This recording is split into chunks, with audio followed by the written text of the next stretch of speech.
दो विभिन्न नस्लों की संतान है वर्तमान भारतीय लोग। एक शोध या षड्यंत्रकारी प्रचार, एक आकलन। इस सत्र में जो विषय रखा गया है वो बहुत महत्वपूर्ण है, बहुत अहम है। सबसे पहले मैं जो एक अहम बात आप लोगों को बताना चाहता हूं, जिसके बारे में हम लोगों को सही तरीके से अपनी जानकारी को अपडेट करना चाहिए। एक सबसे अहम बात, जो आर्यन थ्योरी है डीएनए के बाद वो आउटडेटेड हो गई है। पहली बात, सबसे पहले तो हम लोगों को ये ध्यान रखना होगा, बहुत अहम है जो बात मैं आप लोगों को बता रहा हूं, कि जो आर्यन थ्योरी है कि आर्य विदेश से आए, ये जो थ्योरी है ये आउटडेटेड हो गई है। वर्तमान भारत में जो ब्राह्मण है, भारत का वर्तमान शासक वर्ग है, वो ब्राह्मण, उस ब्राह्मण को हम बहुत सारे लोग जो है आर्य मानते हैं। परंतु डीएनए रिसर्च जो 2001 में हुआ, उसने ये प्रमाणित किया कि ये जो जिसको आर्य कहा जाता है ब्राह्मणों को, ये मूलतः यूरेशियन लोग हैं।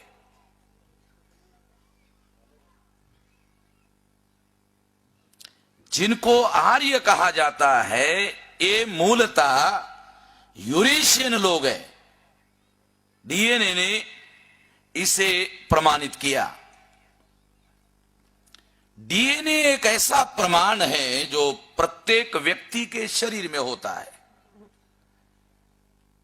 और ये एक ऐसा फिजिकल एविडेंस प्रत्येक आदमी के शरीर में होता है। जो मेडिकल साइंस के यहां डॉक्टर होंगे, बायोटेक्नोलॉजी के डॉक्टर होंगे, वो मेरी बात उनको जल्दी समझ में आएगी।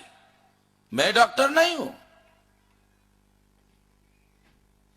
मैं तो जानकारी का उपयोग कैसे करना चाहिए उसका डॉक्टर हूं। मैं भी डॉक्टर हूं,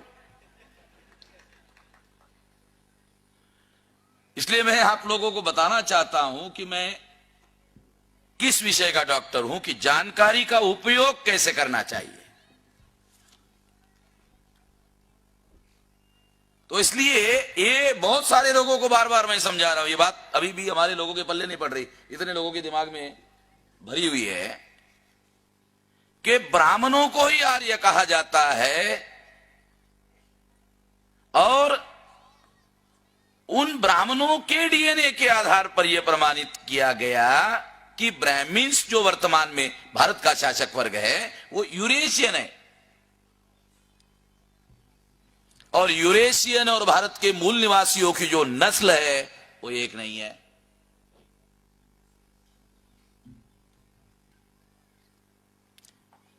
अभी डीएनए से जो प्रमाणित हुआ, उससे जो लोग ये कहते हैं, ब्राह्मणों को आर्य कहते हैं, आर्य कहने के आधार पर वो ये कहते हैं कि ये विदेशी है। डीएनए ने इस बात को इनकार नहीं किया कि ब्राह्मण विदेशी नहीं है, बल्कि उसने ये ज्यादा सही तरीके से प्रमाणित किया कि ब्राह्मण विदेशी है। डीएनए ने ये इस सिद्धांत को झूठा साबित किया कि आर्य विदेशी है, परंतु डीएनए ने यह प्रमाणित किया कि ब्राह्मण विदेशी है। बातों को ठीक से समझने की कोशिश करो, जो मैं आप लोगों को समझाने का प्रयास कर रहा हूं। सुब्रमण्यन जी, माइक्रो बातें, माइक्रो डिफरेंस है। अगर ये माइक्रो बातें समझ में नहीं आती है तो फिर जो लड़ाई हम लोग लड़ना चाहते हैं, जो जनमत हम तैयार करना चाहते हैं, जो बनाना चाहते हैं, वो समझ में नहीं आएगा। तो इसलिए आर्य भी विदेशी है ऐसा कहा गया था, हम लोग ये भी कहते हैं, मगर आर्य विदेशी है इसका निर्विवाद और निर्णायक एविडेंस नहीं है। निर्विवाद और निर्णायक, जो शब्द प्रयोग ध्यान रखना, निर्णायक और निर्विवाद। डीएनए का एविडेंस निर्विवाद और निर्णायक है। अगर डीएनए का एविडेंस, अगर कोई भारत का ब्राह्मण इनकार कर दे तो दुनिया वाले कहेंगे ये पागल है, क्योंकि डीएनए का एविडेंस दुनिया के सुप्रीम कोर्ट में भी माना जाता है, निर्विवाद है, क्योंकि वो तर्क पर खड़ा नहीं है, वो दलील पर खड़ा नहीं है, वो मनुष्य के शरीर के अंदर जो डीएनए है उसके आधार पर प्रमाणित होता है, और डीएनए को लैब में जाकर प्रमाणित किया जा सकता है। शेड्यूल कास्ट बौद्धिक दृष्टि से, शेड्यूल ट्राइब, ओबीसी बौद्धिक दृष्टि से ब्राह्मणों के विरोध में पूर्वाग्रह रखता है, माना जा सकता है। ब्राह्मण एससी एसटी व ओबीसी के बारे में पूर्वाग्रह रखता है, माना जा सकता है। एससी एसटी ओबीसी के लोग ब्राह्मणों को विदेशी कहा जा सकता है, पूर्वाग्रही है। ब्राह्मण एससी एसटी ओबीसी के विरोध में कुछ कहा जा सकता है, पूर्वाग्रही है। परंतु लैब का जो कंक्लूजन है, लैब में रसायन मिलाकर जो कंक्लूजन आता है, वो लैब शेड्यूल कास्ट नहीं है, लैब शेड्यूल ट्राइब नहीं है, लैब ओबीसी नहीं है, लैब ब्राह्मण नहीं है, लैब क्षत्रिय नहीं है। लैब है, लैब विज्ञान है, लैब साइंस है, और उसको किसी से कोई लेना देना नहीं है। लैब धर्मनिरपेक्ष है, लैब जाति निरपेक्ष है, लैब व्यक्ति निरपेक्ष है। इसलिए लैब जो बताएगा वो निर्णायक और निर्विवाद है। ठीक से समझने की जरूरत है। और इसलिए डीएनए, कोई भी आदमी अपने शरीर में जो डीएनए है वो लैब में जाके टेस्ट कर सकता है। अभी महंगा है ये प्रयोग, महंगा है, सर्टिफिकेट महंगा है। हमको मौका जैसे ही मिलेगा फ्री में सर्टिफिकेट दे देंगे। और जिस तरह से आइडेंटिटी कोड नंबर बनाया जा रहा है, हम लोग डीएनए कोड नंबर बनाएंगे और प्रत्येक लोगों को डीएनए का सर्टिफिकेट दे देंगे कि प्रत्येक आदमी अपना डीएनए का सर्टिफिकेट ले जावे, अपने पास रखे। आप विदेशी हो मगर आपको भारत के बाहर जाने नहीं दिया जाएगा, आप इधर ही रहो।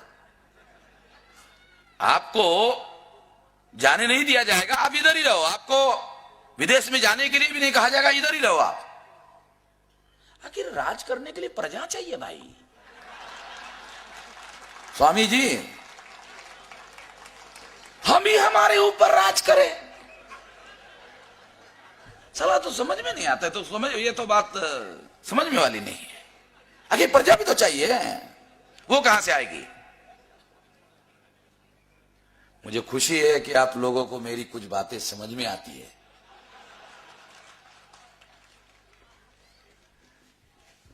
समझने का बहुत फेर है साथियों।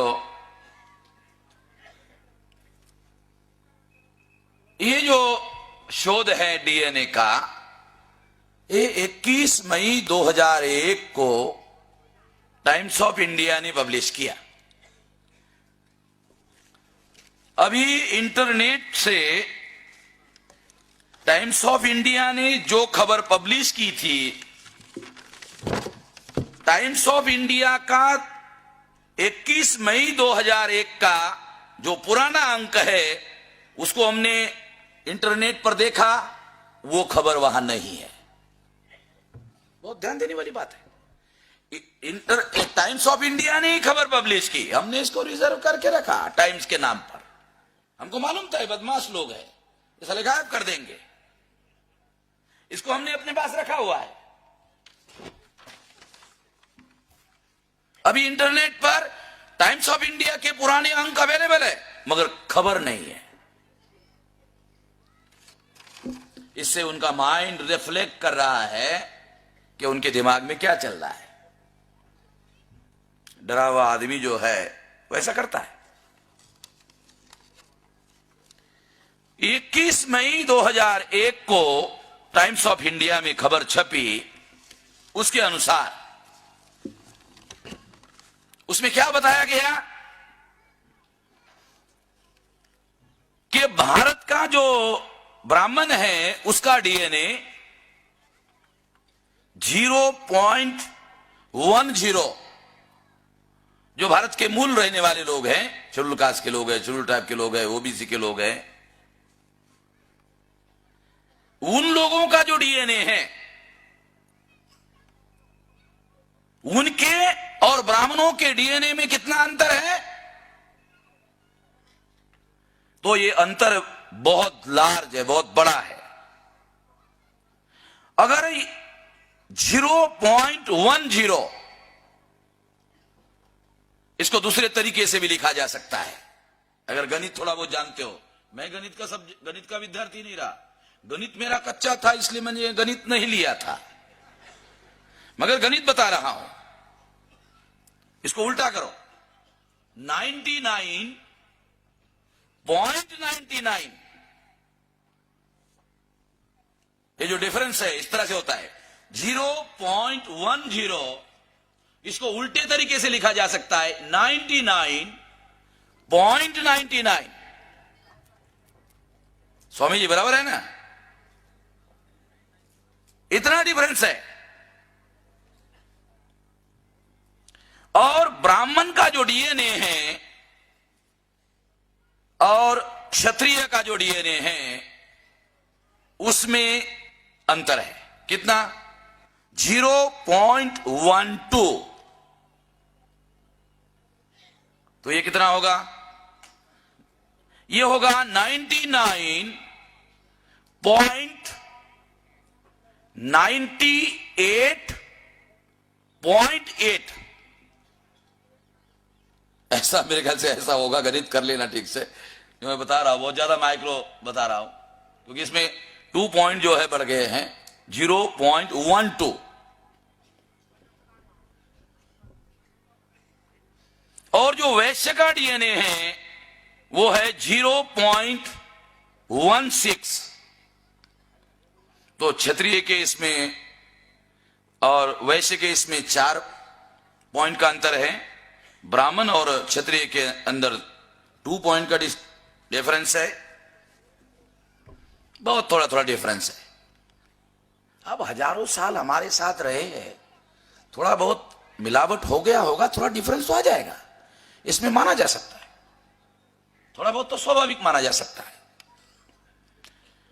तो ये जो बात मैं आप लोगों को बता रहा हूं,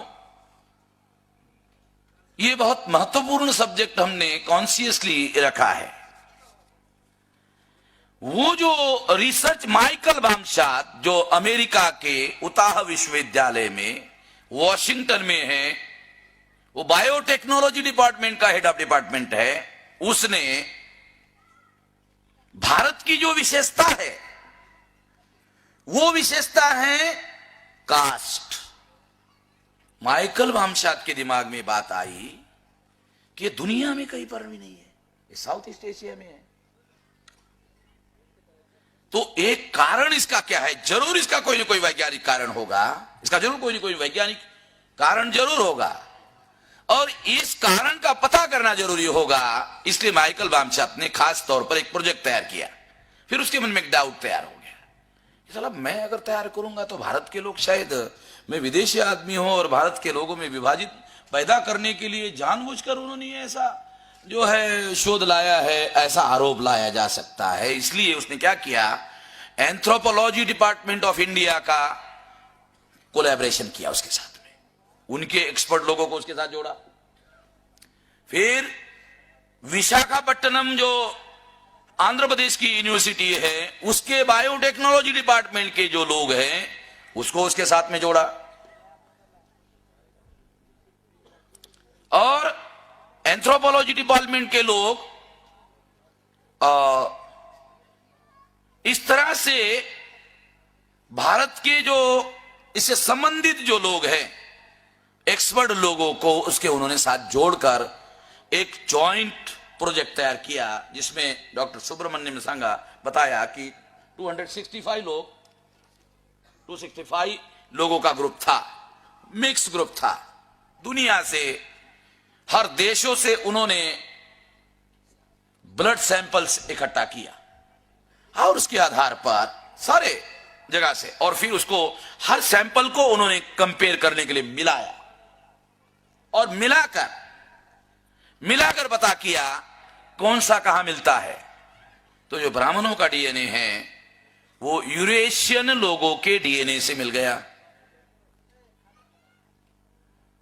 यूरेशियन लोगों के डीएनए जैसे ही मिल गया, पता चल गया हां यहां से इसका जो जड़ है वो यहां है,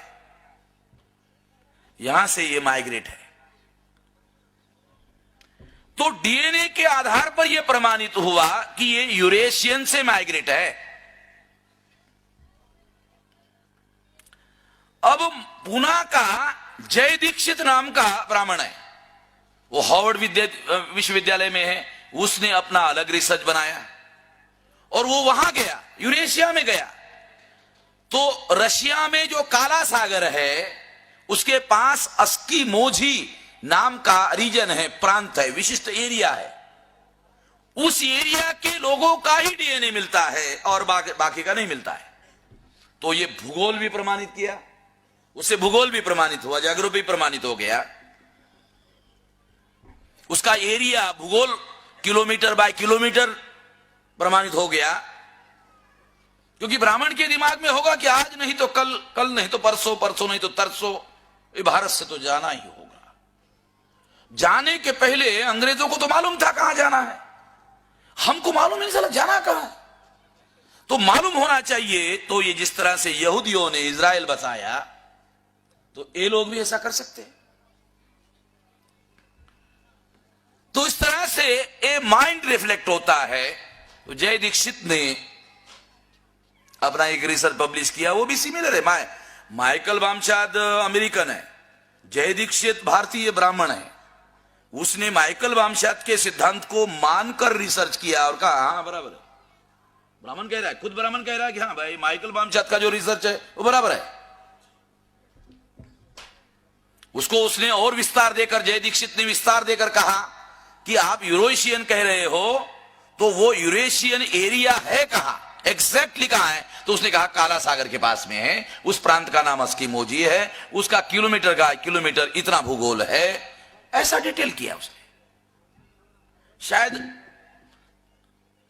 यहूदियों की तरह, जूस की तरह उनको किलोमीटर बाय किलोमीटर भूगोल इसलिए ढूंढना पड़ा क्योंकि भविष्य में अपना देश कितना किलोमीटर होगा, लंबा चौड़ा आड़ा टेढ़ा कितना होगा, शायद वो प्लान बना रहे होंगे। क्योंकि जो बहुत दूर तक देखने वाले लोग होते हैं वो इस तरह से सोचते हैं। तो इस तरह से जय दीक्षित ने माइकल वामशाद के सिद्धांत को प्रमाणित कर दिया, कहा ये है बराबर है। दूसरी बात मैं आप लोगों को बताना चाहता हूं जो बहुत अहम है। माइकल वामशाद ने जो रिसर्च किया कि भारत में जो कास्ट सिस्टम है वो कैसे आ गया, वो उसका क्या जड़ क्या है, तो उसका कहना है कि ब्राह्मणों ने जाति व्यवस्था का निर्माण ब्राह्मणों ने किया और ब्राह्मणों ने जाति व्यवस्था का निर्माण करने के लिए औरतों को, महिलाओं को इस काम के लिए उपयोग में लाया। ऐसा वैज्ञानिक रूप से उसने प्रमाणित किया और इसलिए केवल महिलाओं को ही सती जाने का जो प्रचलन है वो केवल भारत में क्यों है, तो उसका कहना है इसका संबंध जाति व्यवस्था के साथ में। इंडोगोमी, एक्सट्रागोमी, अंतरजाति विवाह, अंतर बाह्य जाति विवाह, इसके साथ इसका संबंध है। और इसका संबंध महिलाओं के साथ में है, क्योंकि विवाह का मामला है। जाति व्यवस्था निर्माण करने के लिए उन्होंने महिलाओं का उपयोग किया। तो ये जो रिसर्च है ये केंद्रित है जाति व्यवस्था पर। जाति व्यवस्था के मूल बात को ढूंढने के लिए उन्होंने ये सारा रिसर्च किया। रेस को ढूंढने के लिए, मूल ढूंढने के लिए सारी बातों को उन्होंने रिसर्च किया। तो ये थ्योरी प्रचलन में थी कि आर्य, जिसको मैंने अभी गलत कहा कि ये थ्योरी गलत है, आर्य शब्द के बजाय, आर्य के बजाय अभी यूरेशियन शब्द ज्यादा उपयुक्त है, उचित है, वैज्ञानिक तरीके से प्रूव किया हुआ है। इससे हमारा कोई भी नुकसान नहीं है। आर्य के जगह यूरेशियन शब्द का उपयोग करो, हमारा कोई नुकसान नहीं है, फायदा है। क्या फायदा है? निश्चित है, कंफ्यूजन नहीं है। आर्य के बारे में कंफ्यूजन है। तो इस तरह से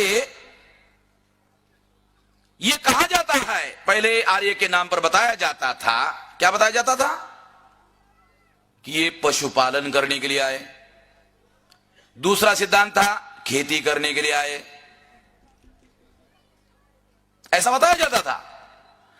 पहली बार डीएनए ने निर्णायक रूप से प्रूव किया कि ये पशुपालन के लिए नहीं आए, ये खेती करने के लिए नहीं आए, इनका पर्पस आक्रमण करने का ही था।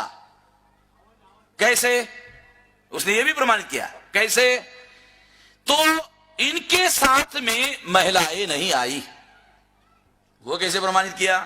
तो उसने माइटोकॉन्ड्रियल डीएनए के आधार पर प्रमाणित किया कि स्त्री के शरीर में जो माइटोकॉन्ड्रियल डीएनए उन्होंने देखा, तो उन्होंने ब्राह्मणों के घरों में जो महिलाएं हैं उनके डीएनए से उसका मेल किया। तो पता चला शेड्यूल कास्ट की महिला का डीएनए, शेड्यूल टाइप की महिला का डीएनए, ओबीसी की महिला का डीएनए और ब्राह्मण के घर में जो महिला है उसका डीएनए एक है।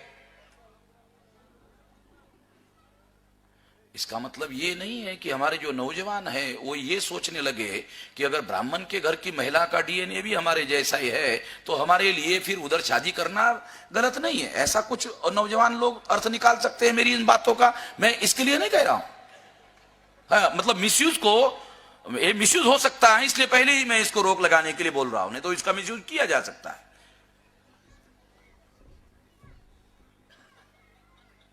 मैं ये बात इसलिए आप लोगों को बता रहा हूं कि ब्राह्मणों के घरों में जो महिलाएं हैं वो तो केवल प्रजनन के लिए उन्होंने ली हुई महिलाएं हैं, और उसके लिए उन्होंने महिलाओं को किडनैप करने का आरोप ना आए, जबरदस्ती का आरोप ना आए, इसलिए कन्यादान का सिद्धांत मैंने आपको कल बताया, उसके पीछे का राज बताया।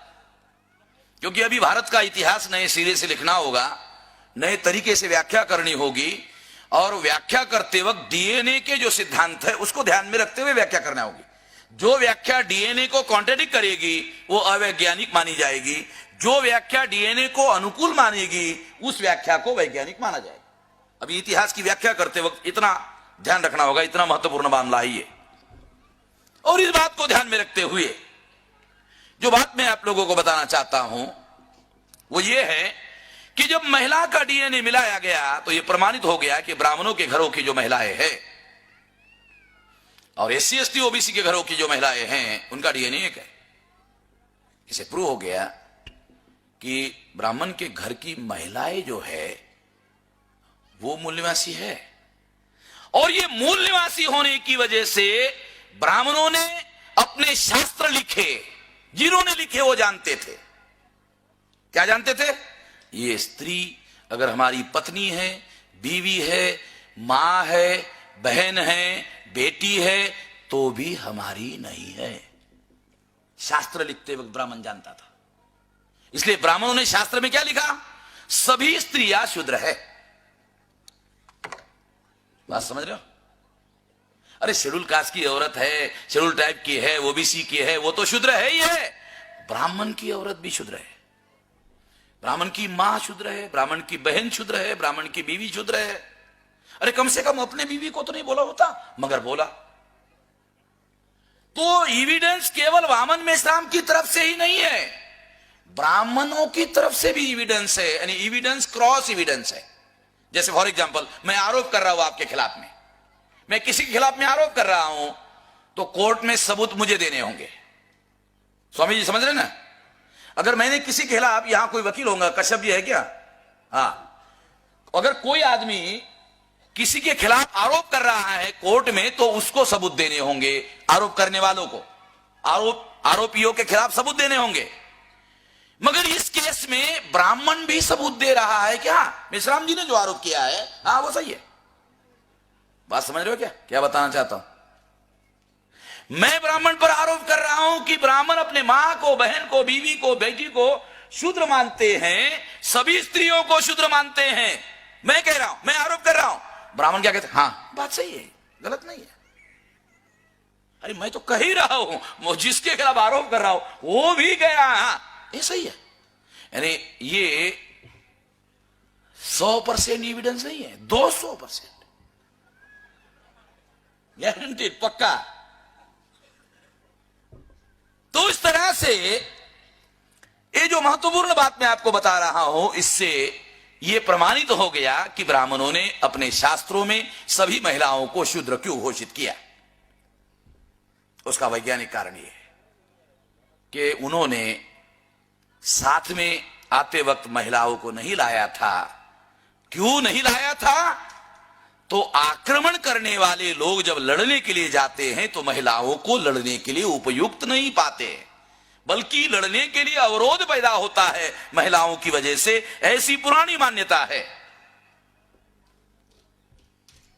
इसलिए उन्होंने महिलाओं को साथ में नहीं लाया। महिलाओं को साथ में नहीं लाया, इसलिए प्रमाणित हो गया कि आक्रमण करने के लिए आए थे। इसलिए यह थियरी खत्म हो गई कि पशुपालन के लिए आए थे, खेती करने के लिए आए थे। यह थियरी भी गलत हो गई और निर्णायक रूप से गलत साबित हो गई। फाइनली प्रूव हो गया, ये ताबूत को आखिरी कीला लग गया। कहावत, ये ताबूत को आखिरी कीला लग गया, फाइनल हो गया मामला। तो इस तरह से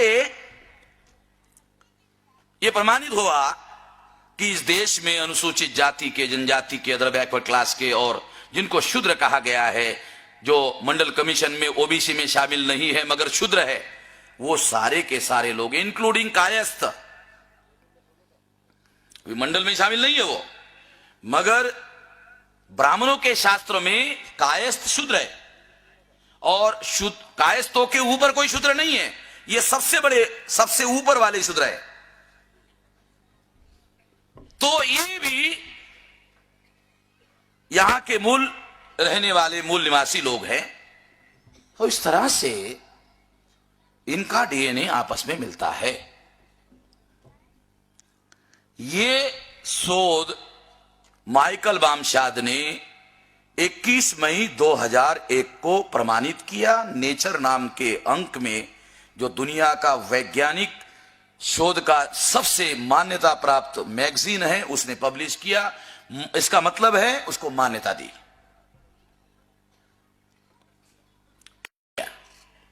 घोषित किया। घोषित करने के बाद में भारत के ब्राह्मणों के सामने सबसे बड़ा संकट खड़ा हो गया कि एंथ्रोपोलॉजी, भाषा शास्त्र और भी जो कई एविडेंसेस थे, पुरातत्व, इंडोलॉजी, यानी पुरातत्व, इंडोलॉजी, एंथ्रोपोलॉजी, भाषा शास्त्र, इन सारी लोगों ने कहा था ये विदेशी आए, विदेशी आए, मगर ब्राह्मणों ने अपने दलीलों के आधार पर, तर्क के आधार पर उस सिद्धांत के बारे में संदिग्धता पैदा करने में कामयाबी हासिल की। इसलिए उसके बारे में संदिग्धता पैदा हो गई थी, मानेगा ना माने। परंतु डीएनए ने जो प्रमाणित किया उसमें किसी भी किस्म की कोई संदिग्धता नहीं है, क्योंकि वो दलील तर्क के आधार पर, तुलना के आधार पर नहीं है, ये लैब के आधार पर है। इसलिए इसमें किसी किस्म की कोई संदिग्धता नहीं है। प्रमाणित हो गया, निर्विवाद रूप से, निर्णायक रूप से प्रमाणित हो गया। और इसने भारत के ब्राह्मणों के सामने सबसे बड़ा, भारत के इतिहास में सबसे बड़ा संकट मैं मानता हूं ब्राह्मणों के लिए, जिसने भारत में राज करने की जो शक्ति है ब्राह्मणों की, उस पर सबसे बुरा प्रभाव डाला किसी शोध ने, तो वो माइकल वामशात का है। यूनाइटेड नेशंस ऑर्गेनाइजेशन कहती है कि किसी भी विदेशी आदमी को किसी दूसरे देश पर राज करने का अधिकार नहीं। तो ये सिद्धांत जो यूनो का डिक्लेरेशन हमारे